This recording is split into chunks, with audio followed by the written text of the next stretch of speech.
Welcome to Gifted Underachievers, the podcast for mid-level creatives with delusional ambitions. In this segment, Pat and James talk with Burlington-based artist Kath Montstream. Topics include art as personal savior, marketing, finding a mentor, taking risks, accepting failure as part of the path, perseverance, inspiration needs to find you working, music as artist assistant, cold water dipping, Mother Mary in prayer, and, of course, delusional ambitions. Let's join the conversation. So here we are with Kath Montstream. She's a Burlington-based artist.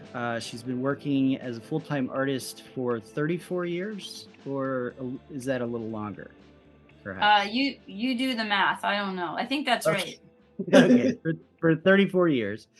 Married, 3 grown kids, dogs, cats, found, and also importantly, founder of Red Hot Chili Dippers, which is a group of cold water immersion enthusiasts who swim in Lake Champlain most days. But if you go on Instagram and follow them, which I highly recommend, you can see Kath swimming in the winter just about anywhere she can find water deep enough. And it's really kind of cool and got me motivated to want to get into it. And I think probably motivated a lot of people. So it's a lot of fun. So please check it out.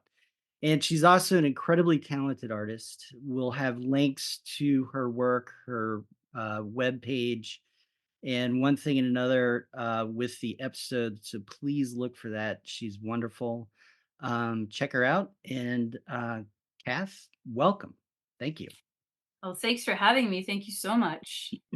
Oh, you're welcome. We're very happy to have you here. And so we were reading through your the bio that you sent us, and it's interesting. It tells a couple of stories, sort of infers a few stories, but certainly one of them is resilience. And you had this goal of going to the University of Vermont, affectionately known as Groovy UV or UVM, and they turned you down. You persisted. I believe they turned you down again. Yeah, they Wondering did. if you kind of tell that story because, one of the things about this whole, being able to achieve sort of the, mid-level career status as a creative is overcoming obstacles. And Right. some of us face more, some of us face less. And this obviously was a bit of an obstacle for you. Yeah, I grew up in Connecticut and I couldn't wait to be.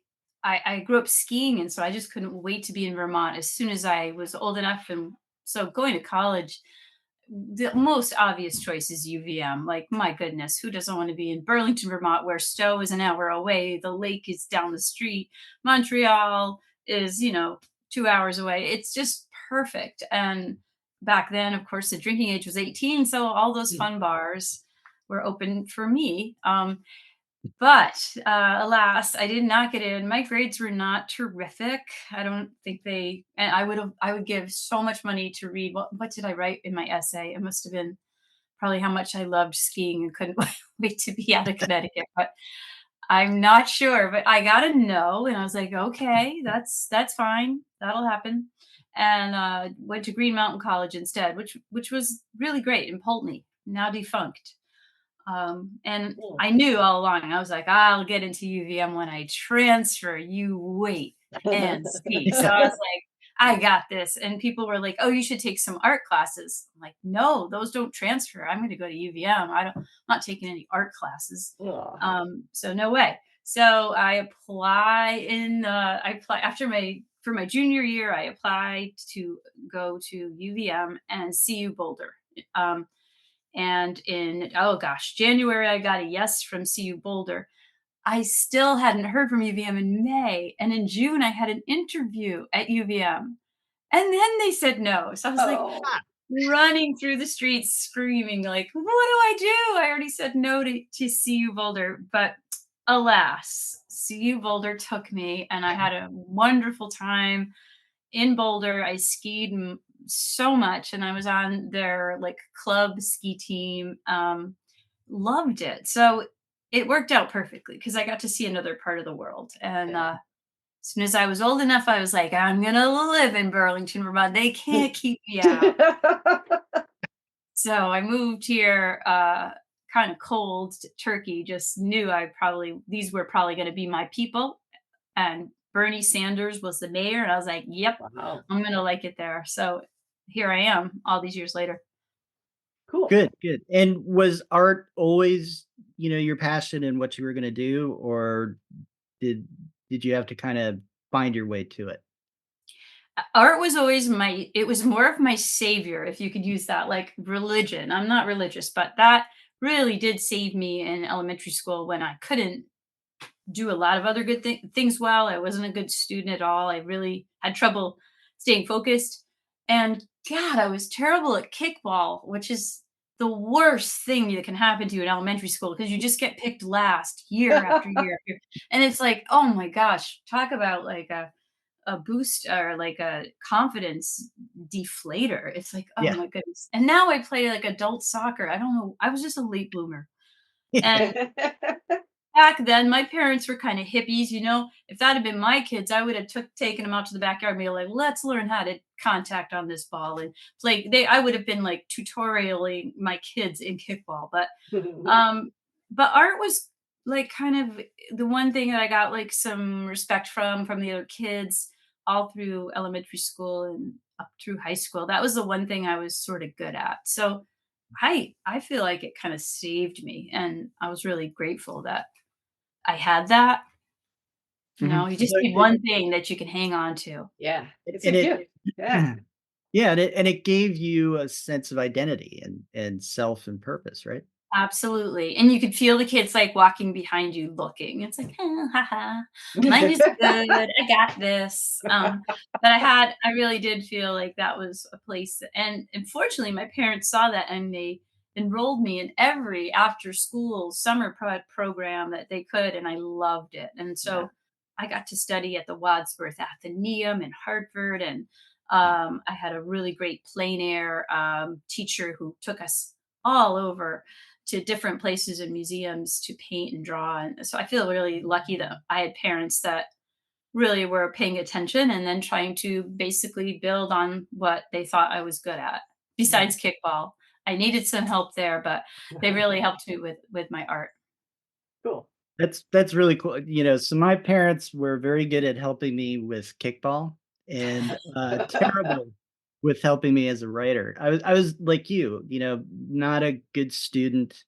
For some reason, I could write, and I could write things that made the other kids laugh, and so that kinda helped give me that little bit of identity, and, did you as you're going through this and taking these classes and your parents are supporting you and that kind of thing, did you have as your goal, "I'm going to be an artist," or did that take a little bit of time too? Oh, hell no, because I didn't want to be a bohemian and have no money. I wanted to buy a house and have a cool car, and I wanted to go skiing at Stowe. There's no way. Why would I be an artist? I'd be poor.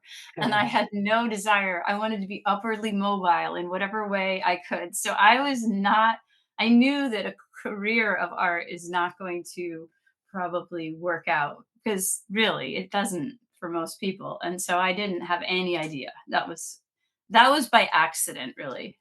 Huh. That's Yeah. kind of amazing because the cards, you did 15,000 cards in 2 years? Yeah. Was that before like, what point in your trajectory was that a good did that seem like the way to go forward? Were you just Well, I didn't plan on doing 15,000. It was just like stores would run out and I'd make more. And then Oh. the stores ran out and I'd make more. So it was kind of like I really all these things happened very organically.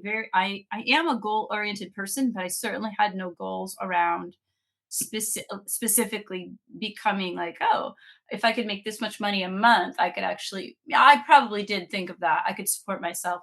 And I certainly did the numbers. So they cost me 10 cents to make the cost of the card and the envelope. And I was selling them for $1.50 at wholesale. So I was like, those numbers are great. And you're Yeah. selling dozens and dozens and dozens at a time. So I just have to paint them, right? No big deal. So anyway, I was really good at like manufacturing. I would set out this huge piece of paper, tape it off carefully. So you have all these grids, and then you do, so you get the orders come in dozens. So you have to always do 14 because two of your cows are going to look like monkeys and you can't, or camels. So you go and you do all the skies on the 14, and then you do all of the tulips, the yellow tulips, and drop in the color. Then you do all of the mountain range, and you just kind of build them, and then you pull the tape, and it's like, ah, and then you rip them up and tape, and then glue them down to a piece of plain cardstock and stamp the back, and boom, you owe me $1.50. And they would Wow. sell them for $3 and order dozens and dozens at a time. So I was kind of like, well, I can do this. This is fun, and it's better than my other two jobs. I was selling real estate, which was, really hard and interesting, but not something I really wanted to do. And I was a waitress, which was great, but I didn't want to do that for too long, a few years.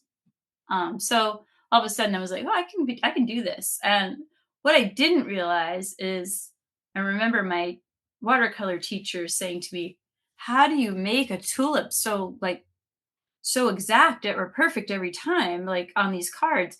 And I was like, I don't know, I've already made like 500 of those this year or something.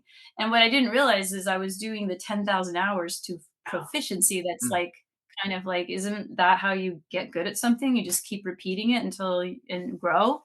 And I Yeah. think I didn't know it, but that's what I was doing. So it was actually a really, really good time, those 2 years. I was just practicing my craft basically. So Mhm. cool. So that's how it started. And And then go ahead. oh, well, it's just, curious, so obviously you had to do some marketing around the cards, and it wasn't just I made cards and then all of a sudden they sold. How did that kind of come together too? Yeah, I was very brazen and would just go into stores, and I had a strategy. They don't want you to walk in and show them stuff because half the time it puts them on the spot. They don't Yeah. want that. So what I did is walk in to make an appointment. So instead of calling, I'd be like, "Hey, my name's Kath Montstream and I make handmade watercolors. Is there a time that you're green card buyer might be willing to take a look at these?" And most of the time they'd say, "Oh, well, what do you got? Let's see." So then I felt like they would see them and they're like, "Oh, these are cool." So I feel like most of the stores said yes. And then I just started getting orders and I'm like, "Oh, I got to do that. I got to fill this order." And so it became kind of like it was fun for a while. Then it got really hard because I realized near the end of the 2 years I couldn't grow the business. I could only make so many a year. Mhm. So it really had like a stopping point of, and I was getting a little burnt out. So I knew that there was definitely, I knew I just couldn't grow it. That was it. So that's when we decided to print the images on, offset printing, and then go to the Javits Center and see the world at the stationery show, which is very exciting and overwhelming, and try to get some reps. And then start printing cards, which I call feeding the dragon because they always need new ones. It's like, oh my God, oh my God. But that's what we do. Been feeding that dragon for what, 30, however many years you said. It's been a Wow. while. I, I always encourage people to check stuff out, but keep your other jobs. And I think that was really important is I kept my other two day jobs or my night job and really didn't rely on it and throw all my eggs into one basket because that's too stressful. But Mhm. I think it just sort of was happening. Like there's something about art, it's so subjective. And I don't know why people like my art, but they have always been, I've had wonderful patrons over the years. And so for some reason, I get a response from people that makes them really happy and they feel joy and they tell me that they love looking at it. And so I guess the difference is, do people actually write a check or Venmo you, or do they just clap? And they seem Yeah. to write checks. So I was like, okay, I'll have another show. And then Awesome. yeah, it was very surprise. Every time it was surprising. Like, oh, that sold, all those sold. Oh, okay, I'll make some more paintings, I guess. Oh, Cool. that's great. That's great. But at the same time, I don't mean to imply that there wasn't perseverance because you are working hard and you are producing 15,000, postcards, and then from there growing that into, what you're doing now. And maybe you could give a little description of that transition because in your bio you mentioned that there was a fellow named Larry Goldsmith Yeah. who acted as something of a mentor. Yeah, he was wonderful. After not getting into UVM, I decided to enroll in UVM continuing education because, there's no application, you just have to pay. So I Yeah. did get into that.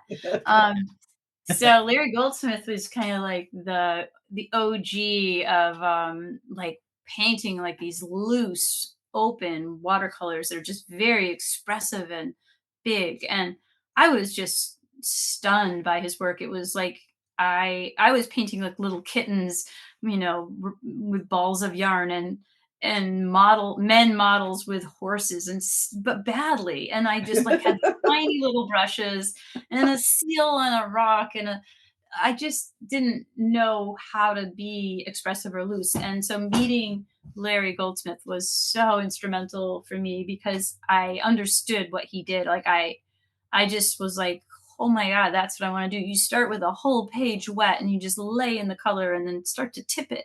And so that opened me up to really finding like my style and and it's fast. So it was like really like I can produce really quickly. I'm not agonizing over a painting for a month. It's like I can do this and it can be quick. It doesn't always work the first try, but that's okay. So he was really helpful to me. And I would go up to him. I remember I would say, I don't know what to do. What should I do with this painting? And he'd just look at it and he'd say, sign it. Oh, wow. So he was very quietly, I think I was probably one of his better students. And I think we really clicked. And so it, I ended up like taking classes and visiting with him for 17 years. And he had a house in Monhegan with his wife. And so I'd go out to Maine, this island where Jamie Wyeth has his house and all these cool people.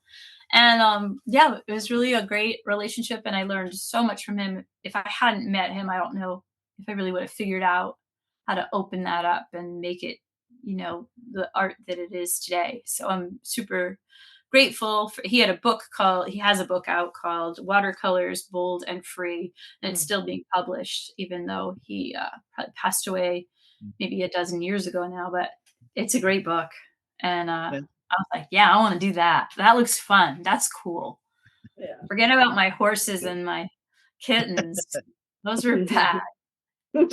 So he helped you find your voice as an artist. We've talked about mentorship in a past segment and thinking of it in terms of one helping you improve as an artist or a creative person, but also potentially opening some doors and getting broader access. Was that part of that relationship as well?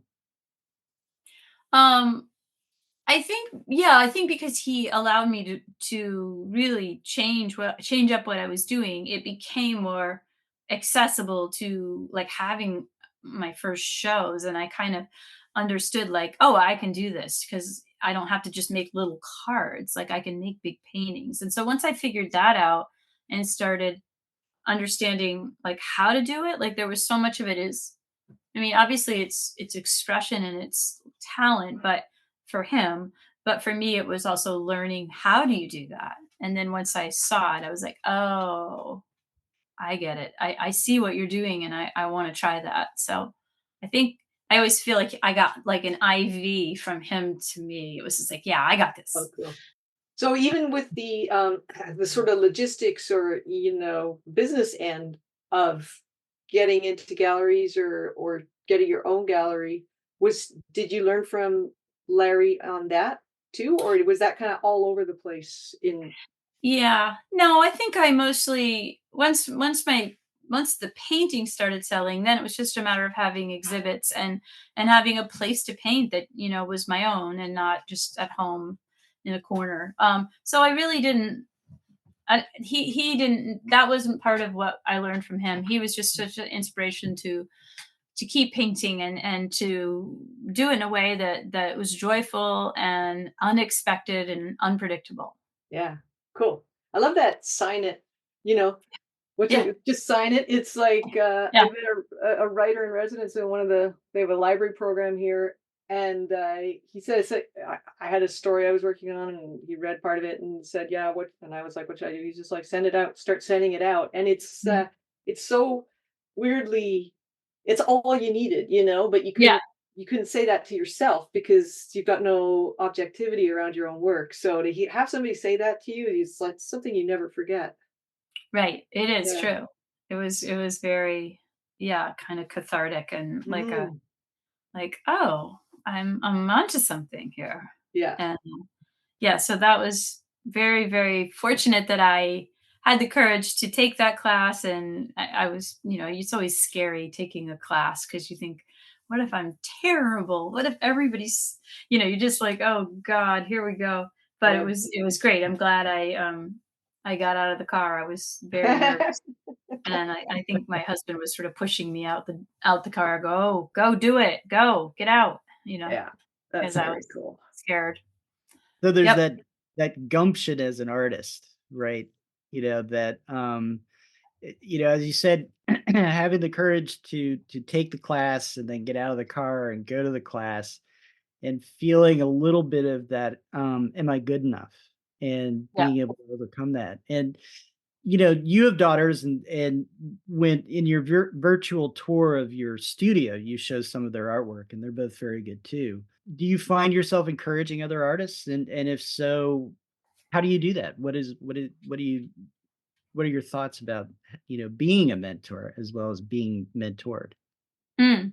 I think, for me, what I like to focus on is with people if they ask me is, to not give up. Like, we're all going to make paintings that we hate and just think, my God, what am I doing? This is awful.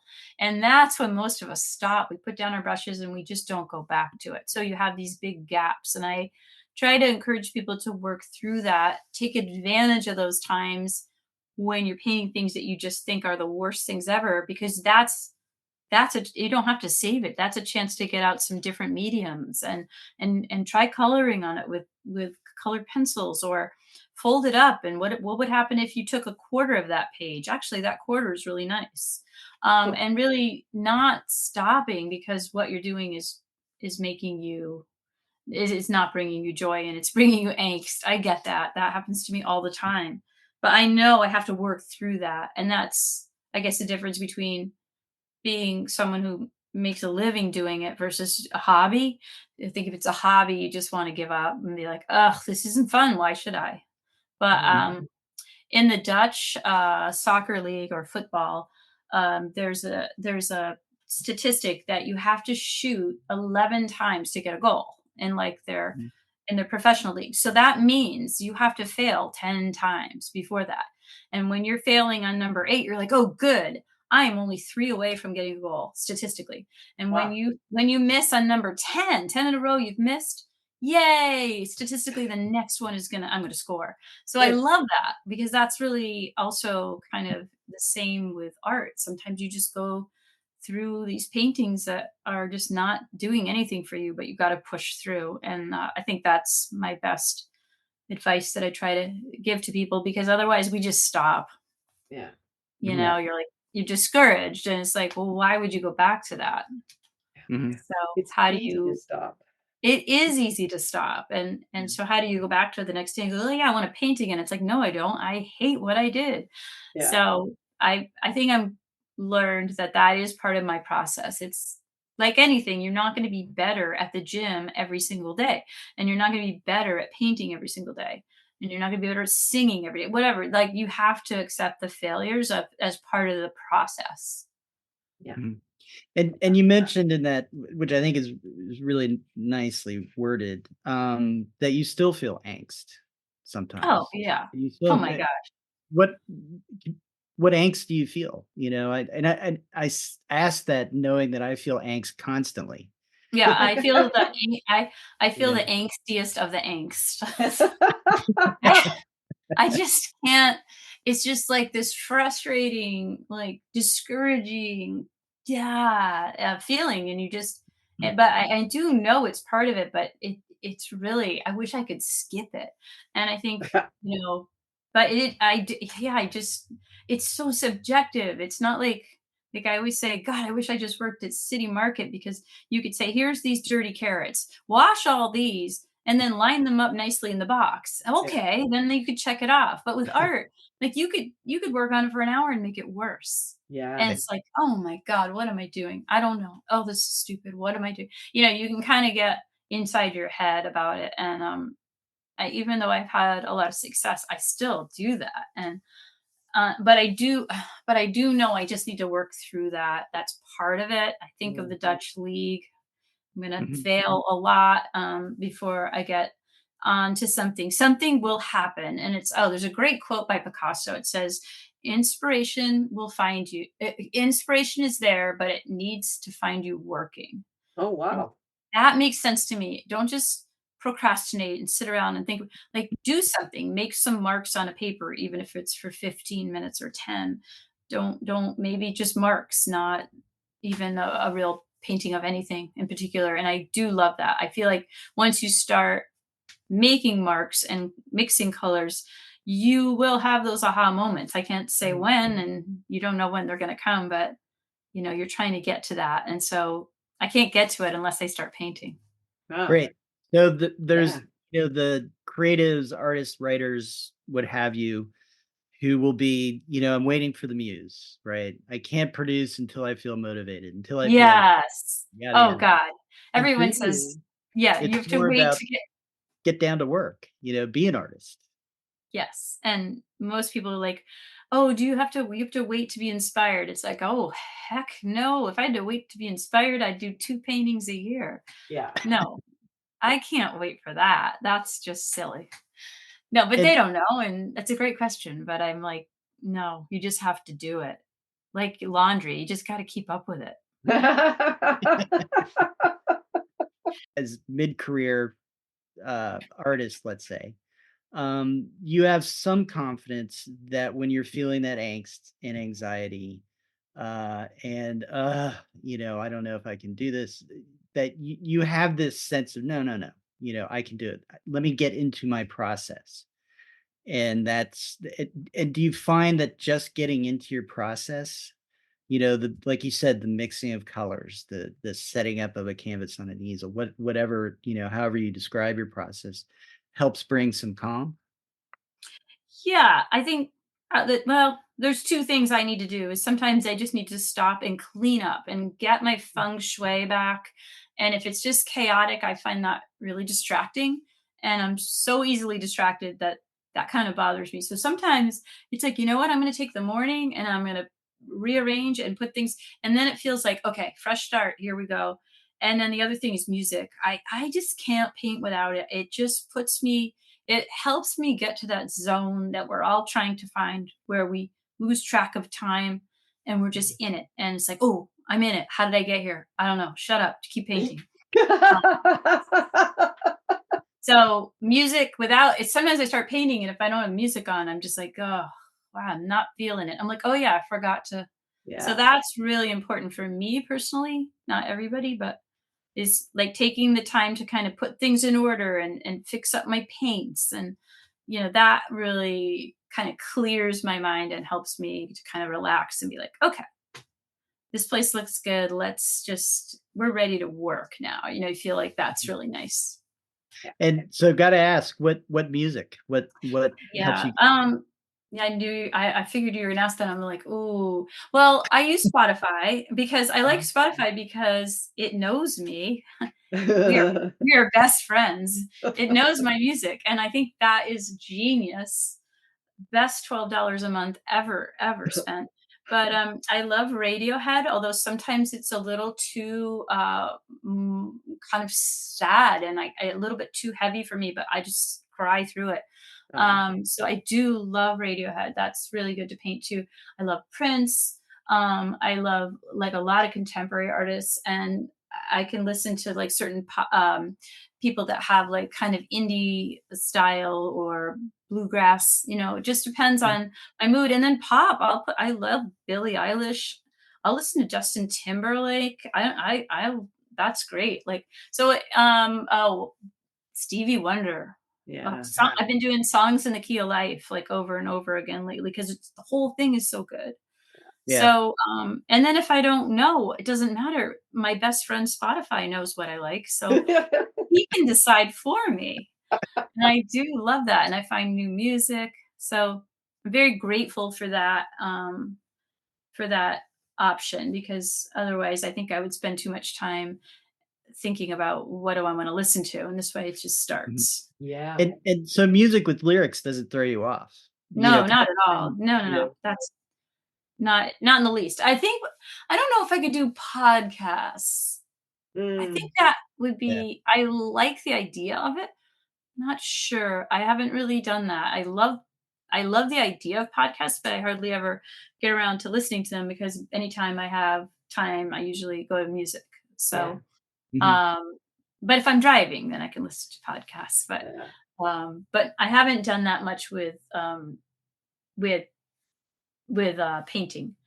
But during the pandemic, I got so I could watch the Metropolitan Opera, and I put the phone on top of my easel so I could watch the opera and paint. Oh, wow. That was really fun. I was just like you're kinda like it was sort of like cheating. It's like I'm watching your opera and painting your sky. Um, It's like exercising, and watching a movie at the same time or something. yes. You're Yeah, killing it 2 was birds.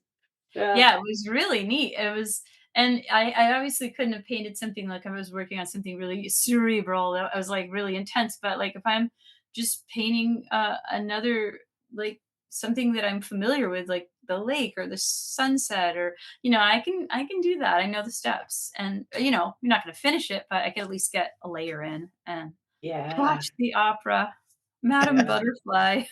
And they've got such great costumes too. I don't know how much detail you can see on your phone, but that kind of visual thing Yeah. No, might be you kinda cool. can see you can see it better than you think. Yeah. It's you're stepping close and moving back, and I don't know, you kinda it was interesting. That was kind of a fun little experiment to do that. Just trying to mix it up during pandemic anything to change the channel, it's just Yeah. so Yep. stressful.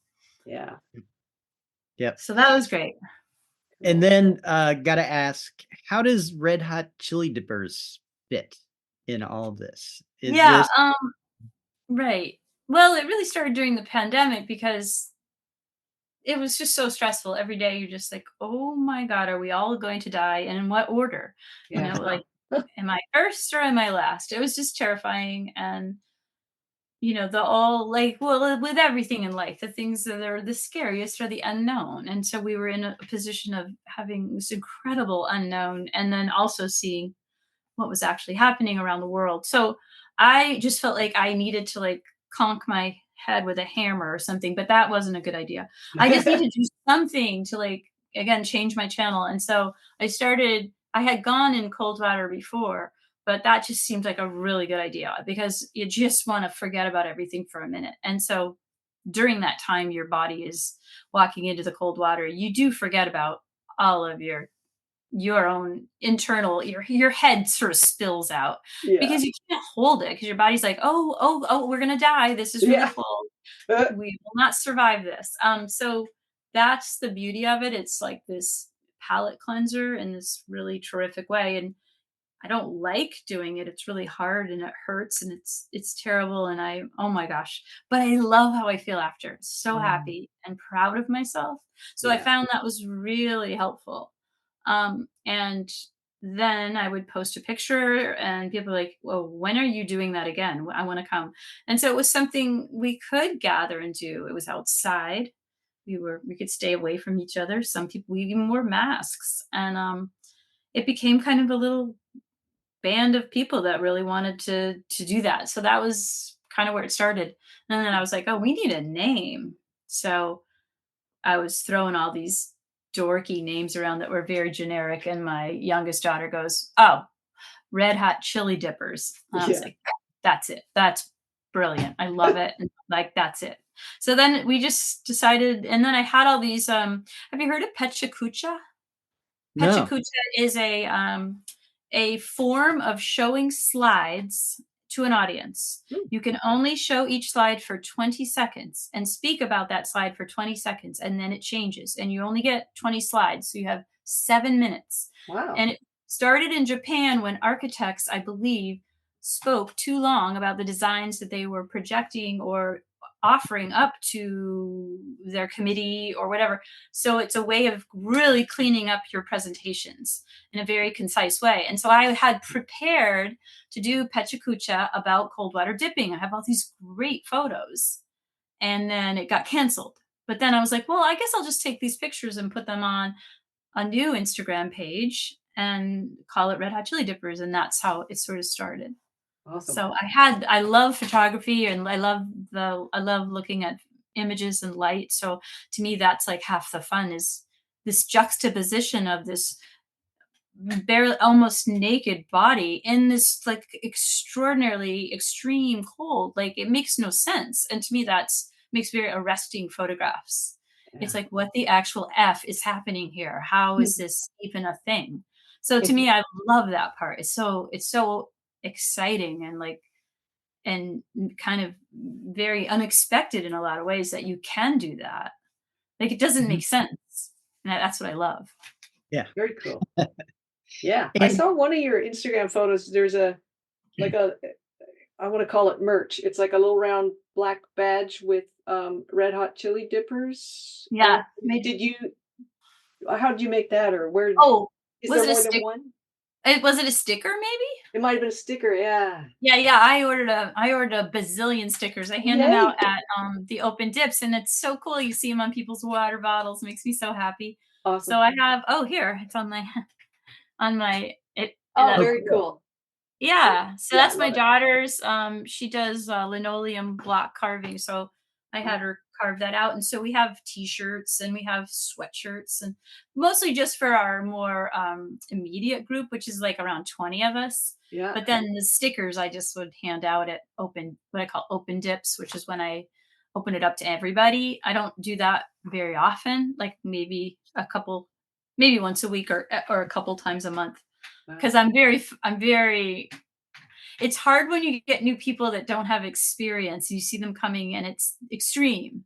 And Yeah. it Mhm. looks like we make it look really fun because it is, but we're also acclimated. And Yeah. so it's hard when new people come in the middle of the winter. You're like, oh no, Yeah. I hope he doesn't have a heart attack. And we've never really had anything bad happen, but it is, I do have to remind myself and others that it is, something could happen.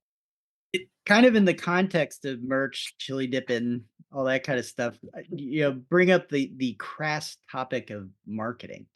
Mm, And I is that I think, Pat and I talk about this as a conscious effort. It's something that we do with intention. And is that true for you as well? in which realm? In Mm. the art world? Well, in your Art uh, world, art yes. world, yeah. I am I am bananas on marketing, and I don't like it, but it really is important. And so what does that mean? To define that for me, like, my daughter and I are having an exhibit that opens next Thursday, and it's both of our paintings that are it's called Color of Snow, and it's all Mm. about winter and heavy tree laden snow laden tree branches and swimming holes in winter, waterfalls, just pure color of snow, and some really plain like Rothko-esque paintings that she did. So Oh, how do I get people there? Well, there's like 12, I have to really work hard. It's like make postcards and hang on. Make postcards and pass them out and make sure you talk to your friends about it. Emailing people, email lists, local papers need to be told. You need to text the people that have bought paintings in the past, and the list just goes on and on. And yeah. it's great, but without doing that, people aren't going to come. It's just not like you've got to let people know, and every which way you can think of. think that's the clearest I've ever heard it put about, especially about how to get people out to shows, because I've been going to a lot of readings lately. I had a book come out and I was trying to figure out how to flog it. Yeah. So I started going to everybody's readings that I could find, and it really is. If you don't tell people, nobody shows. It's No. illogical, but there's this kind of idea in some creative, like artists, not necessarily visual artists, but writers and so on, in their minds that doing it is enough, and then it's up to the publisher. Or it's up to, if you have a Mm. gallery, it's up to the gallery, and it's really not. Mm-mm. No, and I think, well, we have, since I have my own gallery, like it'd be nice if somebody else was doing all that, but since Mhm. it's me, I just have to focus on it. And I like to say, hey, it's free beer, like I Yeah, sort of make a joke about it, but I think that, yeah, they're not going to come. And I feel like for me, it's like when you've been working on something for like, maybe this has been 10 months. It's like, I just want people to see it. yeah, They might buy it, they might not, but I really just want people to come and see both of our work and what we've really poured everything into. And so to me, that's what it's about. So it's like not being afraid the main thing, I know this is such a pain, is individually contacting people either by a quick text with a photo or sending out personalized postcards, and that takes so much time, but that works so much better than social media. Social media is great, but people don't really catch it. And yeah, I'm always like, when I tell people, they're like, "Oh my god, that sounds so great." Well, they clearly haven't seen my posts, yeah, they didn't know about it. But and that's hard to do, but I think asking people to come is, they like that. And yeah. Mhm. it's like, "Oh, yeah." He's like, "Will you please come to my reading? I'm going to read next Thursday around." "Oh, yeah, gosh, I'd love to." So you feel kind of like, "Oh, that person asked me. That's nice." So you have Yeah. to kind of get over yourself, like, and be, well, like, a little brazen about it. But it's a little easier doing it with my daughter, because I can kind of say, "Oh, you got to see her new work. You're gonna love it," Yeah. and there is free beer. Yeah. But I yeah, I think I think that's really hard doing that. I think I'm kind of good at it, but it's hard. It's Yeah. like every day for about 2 weeks, I'm working on that every day for maybe an Mhm. hour or more, Yeah. of different Yeah. angles. And I think it's interesting that, I agree with you that social media, its ability to actually move people is pretty limited. And in Mhm. publishing, for a long time, they talk about platforms. So if you pitch a book to an agent or a publisher, they want to see a huge platform. And one of the ways they measure that is by how many, followers, social media followers you have. Mm, right. But it actually doesn't translate necessarily into sales because people like Justin Timberlake, Billie Eilish have published memoirs with huge advances that massively underperformed, because they were kind of relying on that social media presence. And Right. I think it's great that you're taking it out of that realm and saying, no, no, no, let's bring it back a little bit more real world Yeah. and Yeah, I think, yeah. you know, Well, connect. then, and you hope then there's some, word of mouth, and, you just have to go for it. Yeah. Yeah. And then my daughter are doing the same, so, we should have hopefully a good turnout between the 2 of us. Because the last thing you want is to put on one of these events and look around and be like, "Where is everybody?" Like, I Yeah. never want that to happen. So that's why partly probably is my ego. I don't want that to happen, and I know how to avoid that. I just have to keep asking people or telling them about it, and dropping 10 more postcards in the mail, and Yeah. getting out that, email newsletter blast. That the emails work pretty well. Yeah. But anyway, it's Yeah. just it's part of it.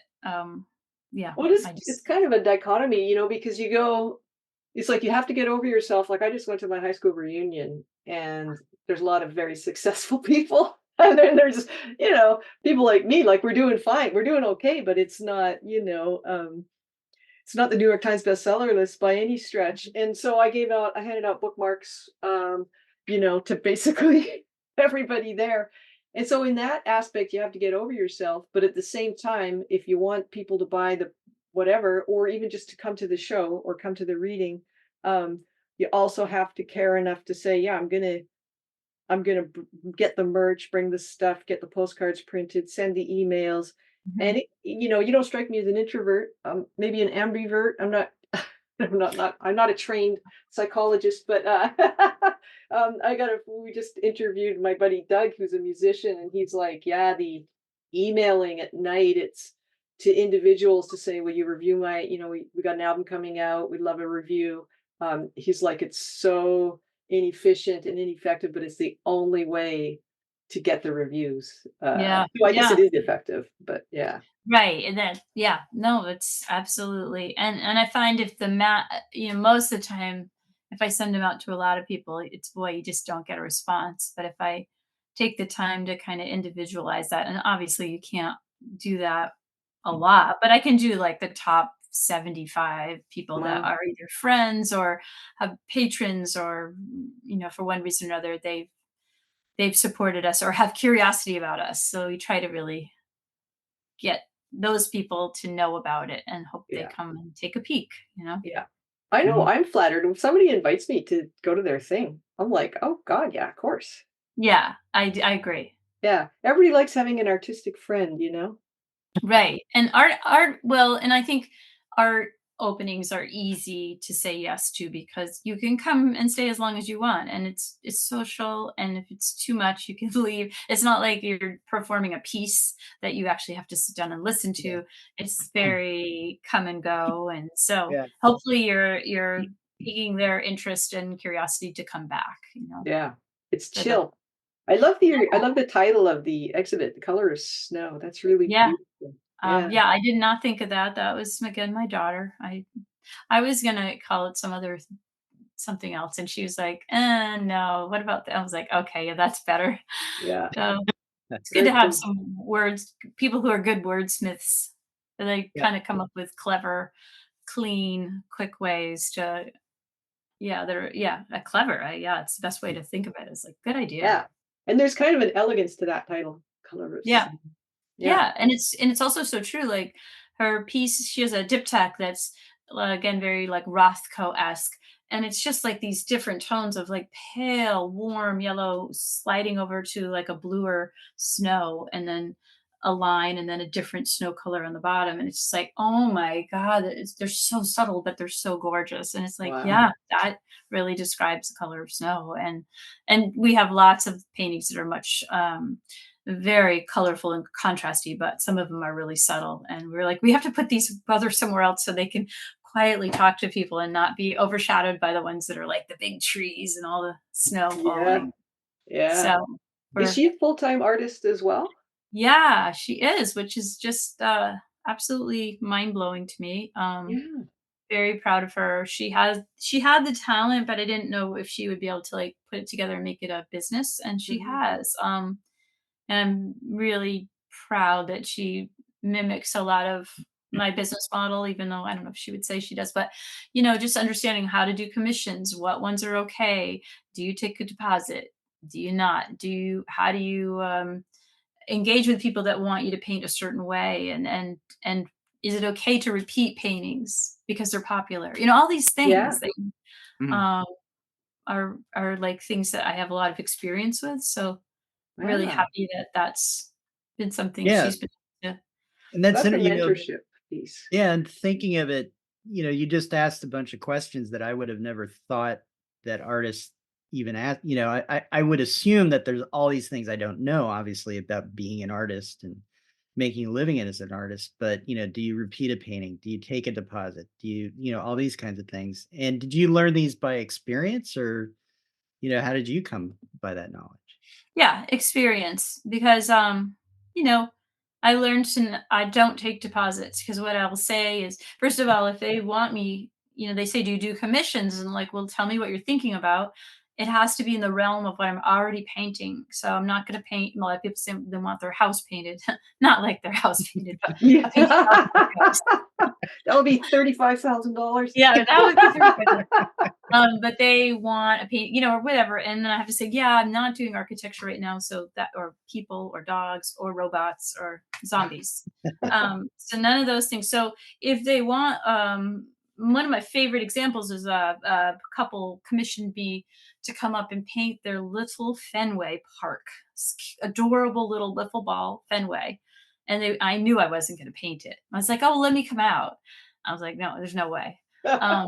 So I get there and I'm like, this is so cool. Little Fenway with the green monster. Everything about it was so cool. But if you turn around, look at this view from Little Fenway. It's this valley with a farm and the barn, and then there's Camel's Hump. That's what I can paint for you. I would like to paint the view from your beautiful. And they were like, oh my God, yeah.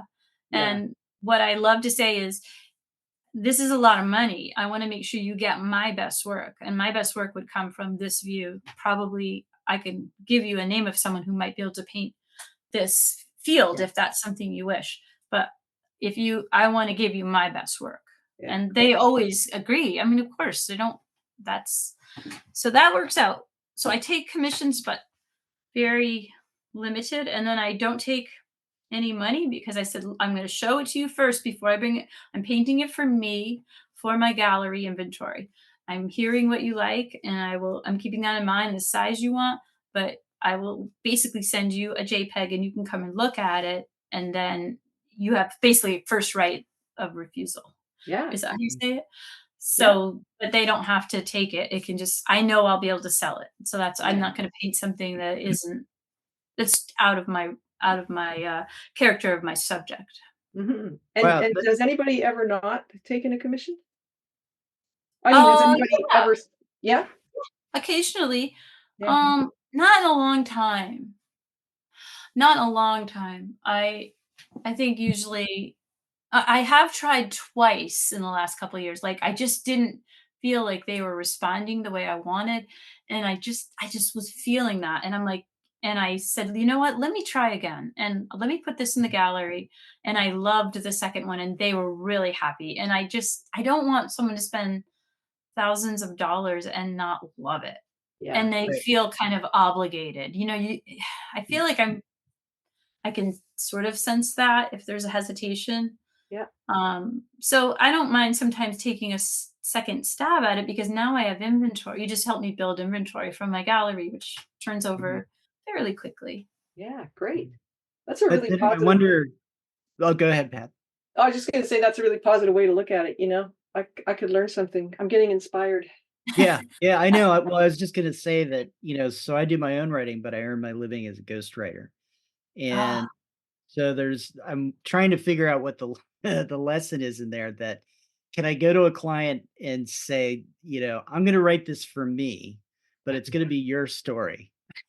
yes, So if right, you like it, we'll talk about the price. But I think, right. that may not work. But I think I don't know. you incorporate that kind of mindset to Yeah, it gives me freedom that way, and then I don't have I don't feel particularly.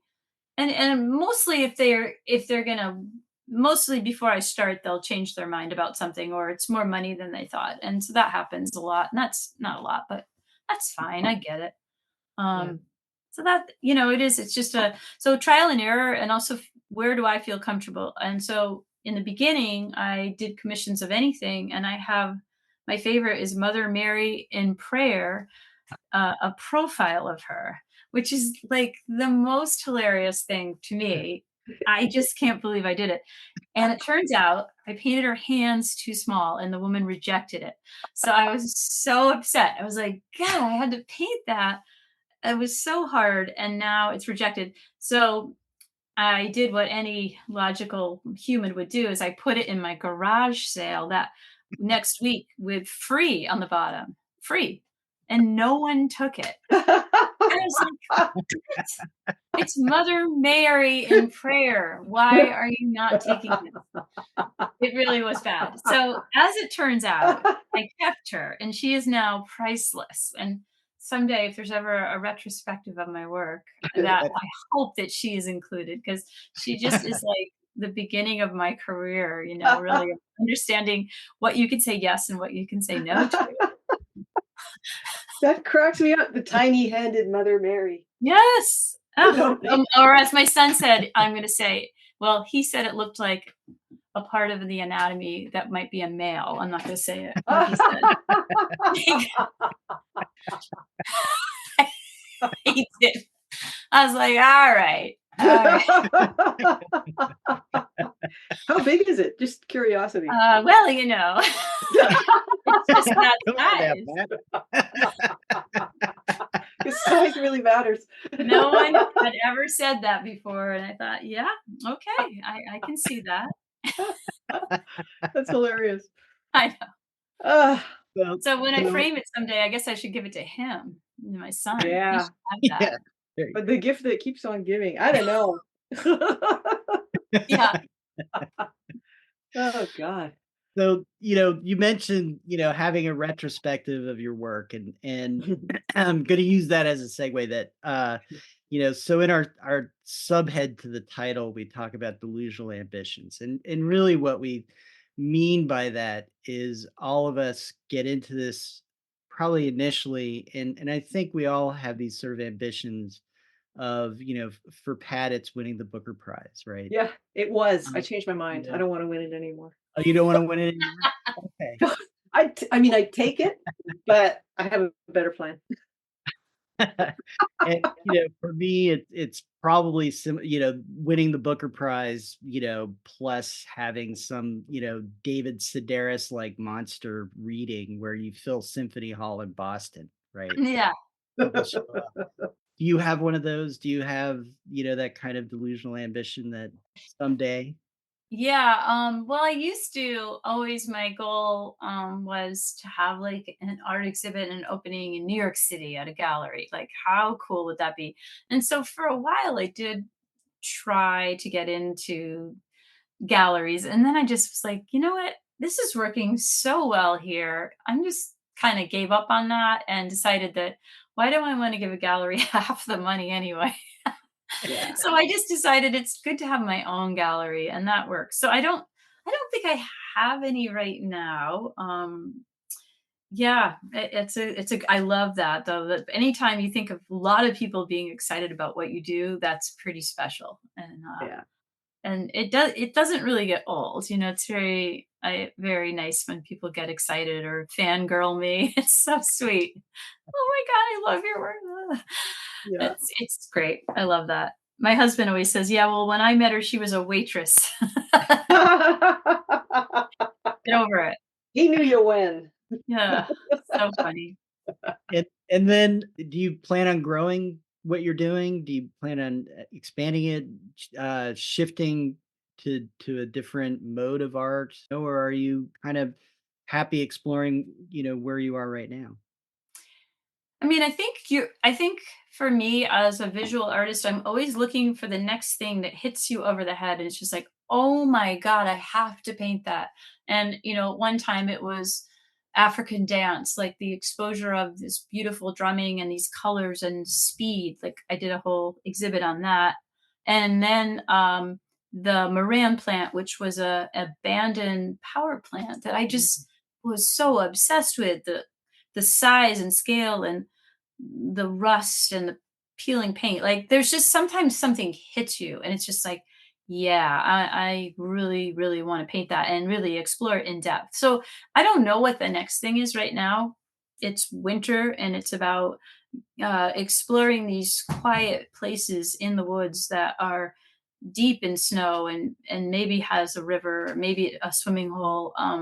These are places that my dad loved winter so much, and he passed away a year ago. We were very Oh, close, and so this show is like dedicated to like honoring his like love and passion for winter sports and winter. So I think you're just kind of like always looking for that next thing of what, and I don't know what that's going to be. And in the meantime, I go to my go-tos, which I love to paint flowers. I love to paint sunsets. I mean, it's sort of cliche, but I'm doing it my own way and I like doing that. So I think you just kind of waiting to see what something you're going to see is going to strike you in a way that's like, oh, and have that aha moment. yeah. And I don't know when it'll be, but I love that. That's so cool. I know what you mean. I get the same similar thing. Like right now, I'm super into reinvention. Like what's it about? I guess a lot of my friends are retiring, and so retiring young. And I'm just like, wow, what do you do now if you've always worked a jobby job your whole life? Anyway, so that's my big obsession, and that's all I really want to write about. but I can go for years between that kind of idea. And it's not so much like a set process that you have, and it's not like a very Andy Warhol, you know, intentionality. It's really about exploring and doing the work and showing up, and you'll find it, and it'll find you. Right. Yeah, I don't know what else I'd do, so you just keep doing it. Thanks for listening to Gifted Underachievers, the podcast for mid-level creatives with delusional ambitions. And a big thanks to Kath Montstream for spending so much time with us and doing such a wonderful interview. We really appreciate it. We'd love to hear how we're doing, so please leave a comment, join our chat page, or send us an email at giftedunderachievers@substack.com. Have an awesome day.